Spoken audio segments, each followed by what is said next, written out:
ഞാൻ ഇന്നിപ്പോൾ ക്യാപ്സിക്കം കൊണ്ട് ഒരു കറിയാണ് ചപ്പാത്തിക്ക് ഉണ്ടാക്കാൻ പോകുന്നത്. അപ്പോൾ 3 കളർ ഉണ്ടായിരുന്നു. പച്ച മാത്രമാണെങ്കിൽ പച്ച എടുക്കാം. ഓക്കെ, നമ്മളിപ്പോൾ തൈര് ഒഴിച്ചിട്ടുള്ള ഒരു കറിയാണ് ചപ്പാത്തിക്ക്. ഓക്കെ, നമ്മൾ നിലക്കടല ഒന്ന് വറുത്തെടുക്കണം പൊടി. ഇതിനാവശ്യമുള്ള ഉപ്പ് അധികം വേണ്ട, പക്ഷെ നമുക്ക് കുറച്ച് ദഹി ഇടുന്നതുകൊണ്ട് കുറച്ച് വേണം. മുളക് പൊടി, മഞ്ഞൾപ്പൊടി, കസൂരി മേത്തി, വെളുത്തുള്ളി,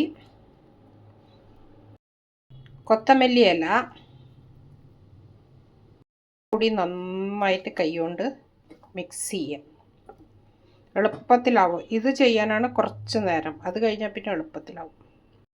നമ്മുടെ റോസ്റ്റ് ചെയ്ത നിലക്കടല ചെറുതായിട്ട് കടിച്ചാലും കുഴപ്പമൊന്നുമില്ല.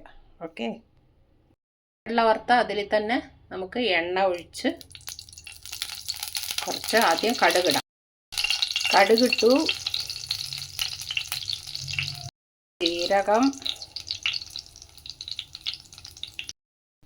വെള്ള എള്ള് നല്ലോണം പൊരിഞ്ഞ് കരുവേപ്പില. ഇതപ്പോൾ നിലക്കടല പൊടിച്ചതും ഇട്ടിട്ട് നല്ലോണം മിക്സ് ചെയ്ത് നമുക്ക് അതിലേക്ക് ആഡ് ചെയ്യാം. ഓക്കെ,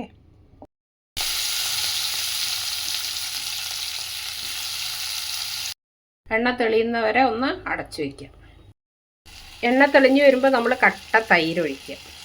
ദഹി, ഷിംല മിർച്ച് ചപ്പാത്തിൻ്റെ കൂടെയും നാൻ, റൊട്ടി എല്ലാത്തിൻ്റെ കൂടെയും നല്ല ടേസ്റ്റാണ്. അധികം എരിവില്ല. കുട്ടികൾക്കൊക്കെ നല്ല ഒരു സബ്ജി. എല്ലാവരും ഉണ്ടാക്കി നോക്കൂ. സബ്സ്ക്രൈബ് ചെയ്യൂ, ലൈക്ക് ചെയ്യൂ, ഷെയർ ചെയ്യൂ. Thank you. എളുപ്പമാണത്. എല്ലാം നമ്മൾ പച്ചക്കറിയൊക്കെ മുറിച്ച് വെച്ച് കഴിഞ്ഞാൽ പിന്നെ മസാലകൾ അധികം ഇല്ല.